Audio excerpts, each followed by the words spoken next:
औज़ु बिल्लाहि मिनश शैतानिर रजीम बिस्मिल्लाहिर रहमानिर रहीम। स्टूडेंट्स, आज हम ये लर्न करेंगे सीड एंड इट्स जर्मिनेशन। हम इसके बारे में मुख्तलिफ एस्पेक्ट का जायज़ा लेंगे। तो आइए, सबसे पहले इस बात की वजाहत की जाती है पॉलिनेशन क्या होती है। ये पॉलिनेशन की बहुत छोटी सी डेफिनेशन है, ट्रांसफर ऑफ पोलन ग्रेन। अब यहां से पोलन ग्रेन का ट्रांसफर हो गया from anther of the flower. ये फ्रॉम और ये टू जो है, टू स्टिग्मा है, तो स्टिग्मा की जानब यानी पोलन ग्रेन एंथर, फूल के एंथर से स्टिग्मा पर गिरना, ये पॉलिनेशन है। अब हम देखते हैं पॉलिनेशन की अकसाम क्या है, टाइप्स। एक होता है सेल्फ पॉलिनेशन। सेल्फ पॉलिनेशन में transfer of pollen grain from anther of flower to stigma of same flower, उसी फ्लावर पर के स्टिग्मा पर, और other flower of same plant. देखिए, ये उसी प्लांट पर अगर ये पोलन ग्रेन उसके यानी एक ही प्लांट हो, उसके एक फ्लावर से एंड पोलन ग्रेन उसी फूल पर या उसी प्लांट के दूसरे फूल पर गिरे, तो हम इसको सेल्फ पॉलिनेशन कहेंगे।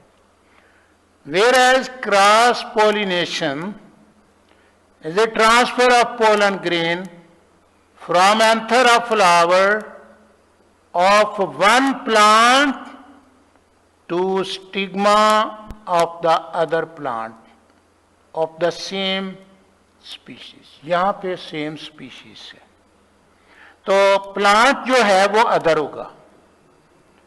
ये बड़े गौर के साथ क्रॉस पॉलिनेशन, ये प्लांट एक प्लांट से दूसरे प्लांट के फ्लावर पर होती है, पोलन ग्रेन। तो देखिए, पॉलिनेशन तो बड़ा आसानी के साथ आप समझ सकते हैं कि ये एक फूल है, एक इंसेक्ट है, और जब ये हनी बी है, ये नेक्टर लेने के लिए आती हैं, तो इनके लेग्स जिनके ऊपर हेयर होते हैं, पोलन ग्रेन उनसे चिमट जाते हैं। सेल्फ पॉलिनेशन में तो यही है कि इस फूल का पोलन ग्रेन इसी स्टिग्मा पर गिरे, इसी के स्टिग्मा पर, या फिर उसी प्लांट के दूसरे फूल के स्टिग्मा पर गिरे। अगर ये पॉलिनेशन एक फूल के, एक प्लांट के फूल के एंथर दूसरे प्लांट के फूल के स्टिग्मा पर गिरे, तो क्रॉस पॉलिनेशन है। तो आइए अब हम देखते हैं कुछ पॉलिनेशन के मेथड हैं। नेचुरल पॉलिनेशन कुदरती तौर पर होती है। कुदरत पॉलिनेशन में खुद मददगार है। Flower are pollinated by insect and wind. Insect जो हैं ये फूलों की तरफ अट्रैक्टिव होते हैं। इंसेक्ट दरअसल नेक्ट्रीज मौजूद होती हैं इन फिलामेंट के नीचे, यानी स्टेमन के फिलामेंट के नीचे नेक्ट्रीज मौजूद होती हैं, जिनमें नेक्टर मौजूद होता है।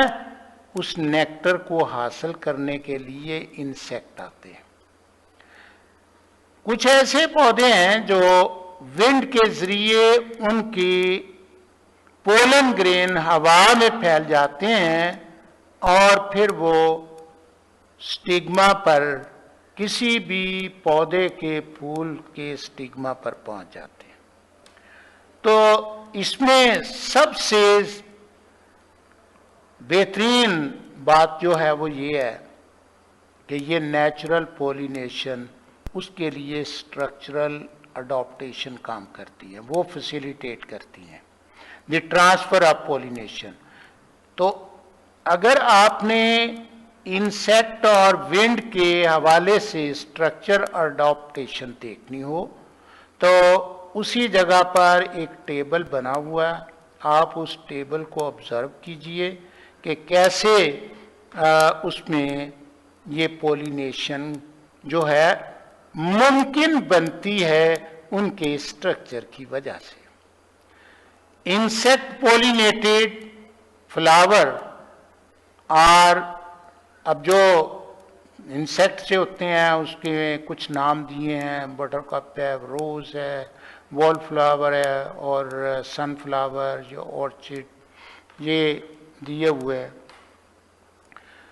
अब इसी तरह विंड पॉलिनेशन के लिए भी कुछ नाम दिए उसने, ग्रासेस हैं, हेजल, विलो, कॉर्न। कॉर्न मकई को कहते हैं, मकई का तो ख़ास तौर पर उनके मेल और फीमेल जो हैं वो दोनों अलग होते हैं। मेल पोलन ग्रेन जो हैं वो लगते हैं सबसे टॉप पर और वहाँ से हवा में ये मुअल्लक होते हैं और फिर उसके बाद फीमेल जो है वो इस कॉर्न के पौधे की साइड में होते हैं, तो वहाँ ये पॉलिनेशन होती है। तो हम देखते हैं एक और बात जो कि पॉलिनेशन से रिलेट करती है। अब पॉलिनेशन जो है उस सूरत में ओव्यूल की फर्टिलाइजेशन होती है। सम प्लांट्स जिसमें ovary develop into fruit, ovary जो है फ्रूट में तब्दील हो जाती है और उसके जो ओव्यूल्स हैं वो फर्टिलाइज नहीं होते। Without fertilisation of ovules, this process in plant is called parthenocarpy. और उसमें रिजल्ट क्या होता है, नतीजा क्या निकलता है कि ये फ्रूट आपका सीडलेस होता है, उसमें बीज नहीं होते। आप ऑब्जर्व कर सकते हैं बनाना, केला, ग्रेप्स और ये अंगूर, वो भी सम वेराइटीज है। डेवलपमेंट ऑफ सीड, अब देखिए यहां पर ये टॉपिक लिया है डेवलपमेंट ऑफ सीड। सीड कैसे बन जाता है जी, ये डेवलपमेंट है। बहुत आसान सी बात है। आफ्टर फर्टिलाइजेशन ऑफ सेल, कौन सा सेल है जी, फीमेल गैमेटोफाइट, क्या बनाता है, फिर जाइगोट बनाता है। तो ये यहां से डेवलपमेंट शुरू होती है और जाइगोट डिवाइडेड बाय माइटोसिस, और माइटोसिस से डिवाइड होता है, डिवेल्प इनटू एम्ब्रियो और एम्ब्रियो में डिवेल्प हो जाता, ओव्यूल चेंज इनटू सीड, और ओव्यूल जो है वो सीड में बदलता है। It is due to complete process of sexual reproduction in seed, और ये complete process of sexual reproduction का होता है सीड के अंदर। और यहां पर प्लांट ये है plant angiosperms, gymnosperm. Angiosperm flower plant है, जिम्नोस्पर्म नॉन फ्लावरिंग है। और एंजियोस्पर्म में कुछ मोनोकॉट होते हैं और कुछ डाइकॉट होते हैं। मोनोकॉटिलीडन यानी एक कॉटिलीडन होता, डाइकॉट में 2 कॉटिलीडन होते हैं। तो ये देखिए, ये इनकी आगे फिर किस्में हैं जो ये सीड बनते हैं। इन सीड के हवाले से, सीड के हवाले से एंजियोस्पर्म को मोनोकॉट सीड और डाइकॉट सीड कहा गया। अब जाइगोट फॉर्म एम्ब्रियो और एम्ब्रियो बनाता है। ये देखिए, हमें मालूम है कि डबल फर्टिलाइजेशन होती है। डबल फर्टिलाइजेशन में जाइगोट तो एम्ब्रियो बनाता है, और इस एम्ब्रियो में आप इस तस्वीर में देखिए, ये कॉटिलीडन है, एक और दो कॉटिलीडन है, ये डाइकॉट है, और ये दरमियान में एम्ब्रियो बना हुआ, ये बनाता है जी एम्ब्रियो, जिसमें प्लूम्यूल और रेडिकल है।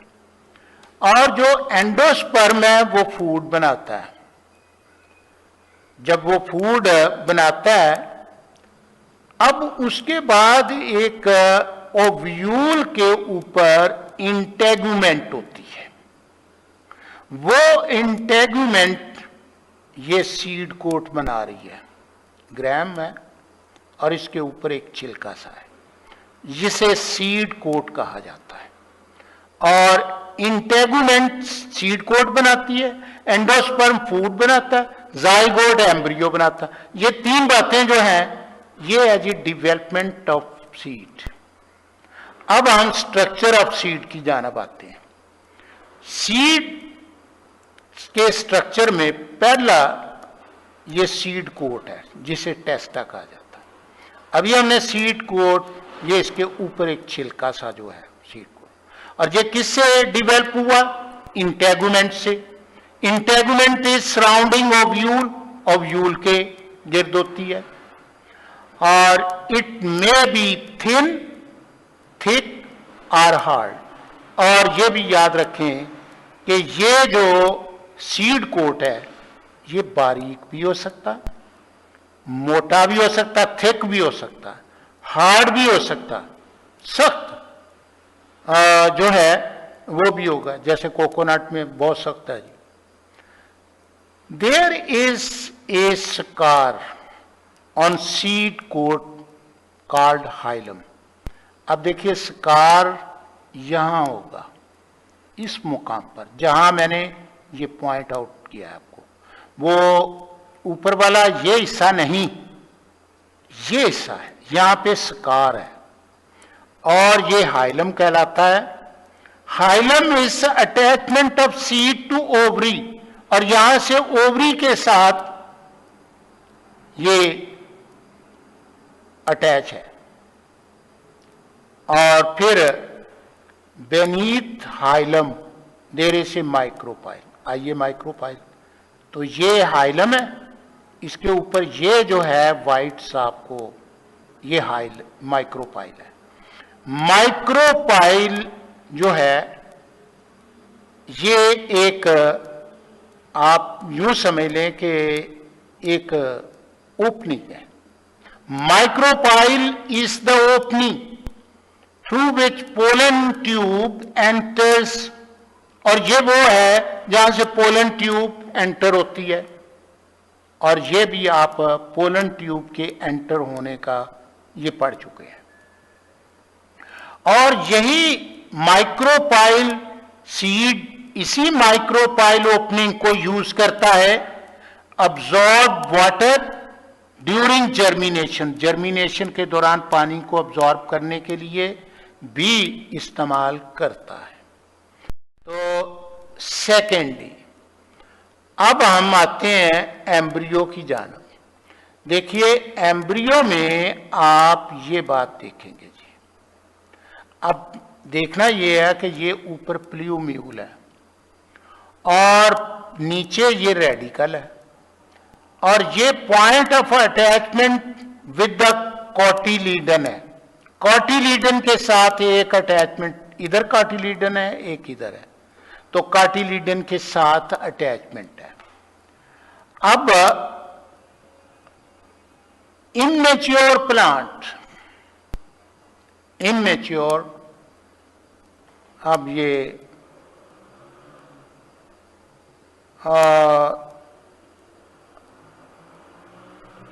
यहां पे एम्ब्रियो को आप क्या कहेंगे जी? ये इमेच्योर प्लांट कहेंगे। It consists of radical, plumule and 1 or 2 cotyledon seed leaves। ये 2 कॉटिलीडन डाइकॉट में होते हैं और मोनोकॉट में 1 कॉटिलीडन होता। इस सूरत में इनको सीड लीव्स भी कहते हैं। ये दोनों सीड लीव्स भी हैं। और radicle develop into root, radicle से जड़ बनती है। प्ल्यूम्यूल डिवेल्प इनटू शूट, और ये शूट में तब्दील होता है। Plumule and radicle are attach with the cotyledon. ये कॉटिलीडन के साथ अटैच हैं। ये देखिए, ये दोनों अटैच हैं जी। In between plumule and point of attachment is epicotyl. अब देखिए, ये है प्ल्यूम्यूल और ये पॉइंट ऑफ अटैचमेंट है। इनके दरमियान वाला पॉइंट जगह जो है, इसको एपिकोटाइल कहते हैं। ये यहां पे इस लिहाज से लिखा, in between radical and point of attachment is hypo. अब ये रेडिकल ये है और point of attachment with the cotyledon ये है। इनके दरमियान वाले हिस्से को हम हाइपोकोटाइल कहते हैं। देखिए, ये एपिकोटाइल और हाइपोकोटाइल ये जर्मिनेशन में अपना किरदार अदा करते हैं।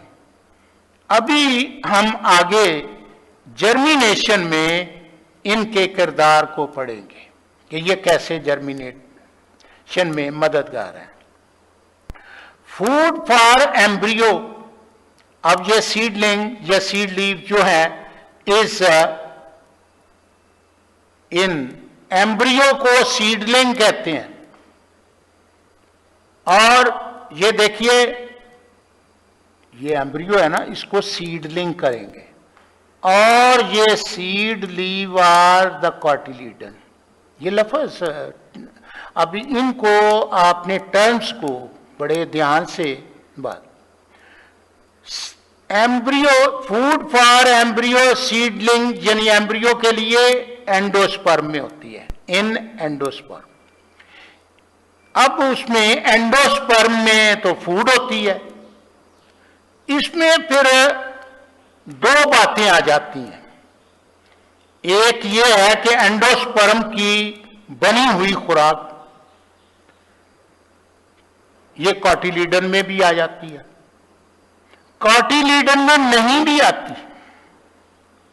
सम angiosperms plant during maturation of seed, seed की मैच्योरेशन के दौरान endosperm food absorb in cotyledon, cotyledon में एब्जॉर्ब हो जाएगी तो कॉटिलीडन बिकम थिक। अब जैसे ग्रैम है ना, उसका कॉटिलीडन थिक हो जाते हैं और ये आप ऑब्जर्व कर सकते हैं, कॉटिलीडन थिक हो जाते हैं। देखिए, अब दूसरी सूरत होती है कि एंजियोस्पर्म की खुराक ये ये जो एंडोस्पर्म, सम एंजियोस्पर्म में वो खुराक एंडोस्पर्म में ही रहती है। देखिए, if stored food remain in endosperm, अगर उसी में रहे और बीज बन जाए, जब बीज बन जाए तो खुराक एंडोस्पर्म में। अब होगा क्या कि एंडोस्पर्म में तो है और उसमें एंडोस्पर्म जो है वो थिक हो जाएगा, लेकिन दूसरी जानब जो कॉटिलीडन है वो थिन बारीक से रह जाएंगे। और इसकी मिसाल कैस्टर ऑयल सीड है। अब आपके किताब में नहीं दी गई कैस्टर ऑयल सीड के लिए। आफ्टर मैच्योरेशन ऑफ सीड, जब मैच्योर हो जाता है सीड तो फिर क्या होता है, देन स्टोर्ड फूड जो कि एंडोस्पर्म में होती है, ये डाइजेस्ट होने के बाद ट्रांसफर टू कॉटिलीडन, ये कॉटिलीडन में चली जाती है डाइजेस्ट होने के बाद ड्यूरिंग जर्मिनेशन। और जर्मिनेशन ऑफ सीड में हमेशा खुराक कॉटिलीडन से ये प्ल्यूम्यूल और रेडिकल को मिलती है। एम्ब्रियो को मिलने वाली खुराक कॉटिलीडन से मिलती है। अगर एंडोस्पर्म की खुराक जो है बीज बनने के बाद एंडोस्पर्म में मौजूद हो तो फिर जर्मिनेशन के दौरान डाइजेस्ट होकर कॉटिलीडन में आएगी और देन ये एम्ब्रियो को मिलेगी। Now, there is another term, dormancy. Seed जब बन जाता है तो उसमें पानी की नहायत कलील मिकदार मौजूद होती है और फिर it is the period, dormancy is the period during which there is no growth, उसमें ग्रोथ नहीं होती। डॉर्मेंट सीड और राइप सीड, ये राइप होते हैं, पके हुए सीड होते हैं, एंड डू नॉट जर्मिनेट, और जर्मिनेट नहीं करते। Under favourable condition seed break dormancy and begin to germinate. जब कंडीशन फेवरेबल होती हैं तो फिर ये डॉर्मेंसी ब्रेक करते हैं और फिर ये जर्मिनेट करते हैं। नाउ जर्मिनेशन क्या है? जर्मिनेशन ये बीज का जाहिर है कि उसका उगना, डेवलपमेंट है।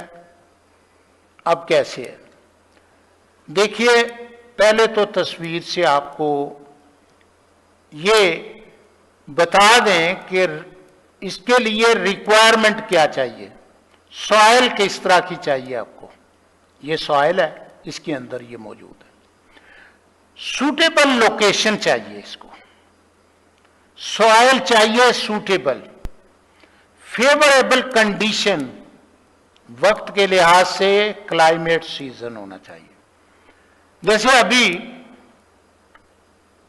ये सितंबर आ गया है, 15 सितंबर के से हम ग्राम की काश्त करेंगे और फिर 15 अक्टूबर के बाद वीट की, गंदम की काश्त करेंगे।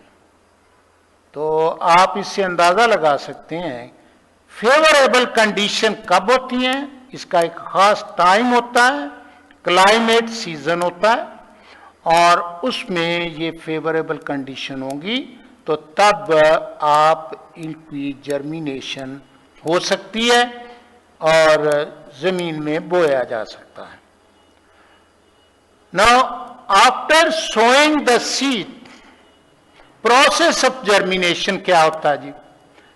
पहले किस तरीके से प्रोसेस होगा, उस प्रोसेस में हम ये देखते हैं कि बीज उगने के लिए क्या क्या तरीकेकार अपना इख्तियार करता है। एम्ब्रियो सोक्स अप वाटर, ये पानी में भीग जाता है, यानी उसमें पानी एंटर हो जाता है। इट्स स्वेल, और ये फिर मोटा हो जाता है, स्वेलिंग हो जाती है।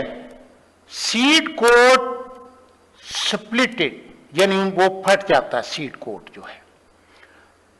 रूट सबसे पहले जो है वो root emerge from the radicle, सबसे पहले रूट बाहर आएगी। आप देखिए यहां पे ये बीज है, सबसे पहले ये रूट बाहर आई है और फिर उसके बाद रूट ग्रो, फिर रूट ग्रो करती है, एब्जॉर्ब वाटर, अपने आप को इस काबिल बनाती है कि पानी अब्जॉर्ब करे, साल्ट को अब्जॉर्ब करे फ्रॉम द सॉइल, जमीन से अपने आप को इस काबिल सबसे पहले रूट बनाती है। फिर in next phase plumule develop into shoot. अब देखिए ये प्ल्यूम्यूल जो है ये शूट बनने के लिए किस तरह ये बाद में बाहर निकलता है। अब ये शूट का बाहर निकलना, देखिए in next phase the plumule develop into shoot, और फिर ये शूट में बदल जाता है। अब देखिए टाइप ऑफ जर्मिनेशन में हम जाते हैं।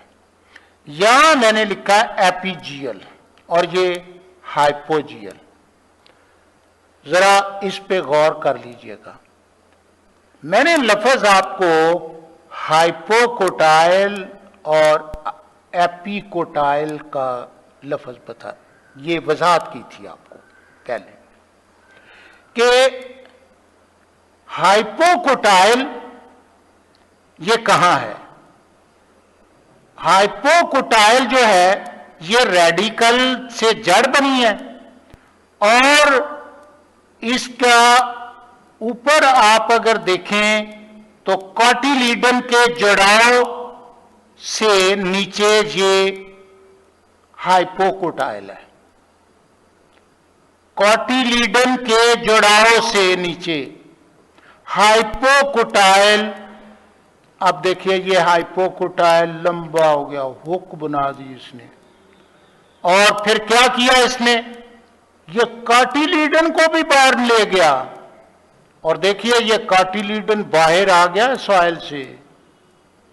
यानी इसमें ये इसका जुड़ाव था जो कार्टिलीडन के साथ था। ये आप गौर से देखें, जहां पे मैंने निशान लगाया कार्टिलीडन के जुड़ाव, और ये रेडिकल था, रेडिकल तो जड़ बन गई, और ये हाइपोकोटाइल जो है ये लंबा हो गया और उसने हुक बनाई है, और हुक बनाने के बाद जो है उसने बीज के कॉटिलीडन को बाहर निकाल दिया। आइए आप पढ़ के देख लें, और इसको एपीजियल कहते हैं।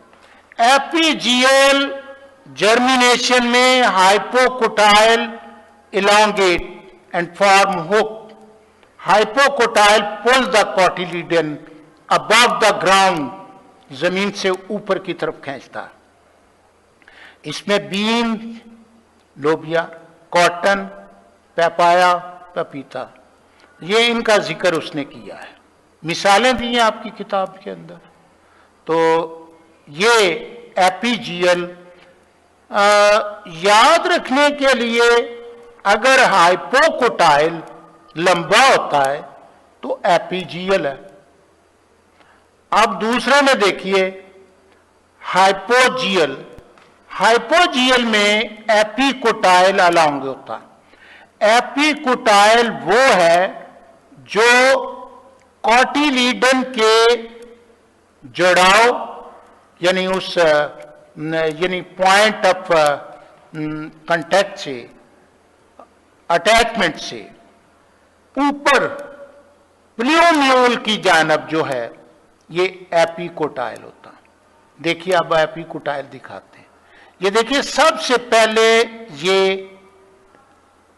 रेडिकल ही बाहर आया, और फिर रेडिकल, उसके बाद ये बीज यानी इसके कॉटिलीडन के ऊपर, अटैचमेंट से ऊपर प्ल्यूम्यूल के दरमियान ये है जी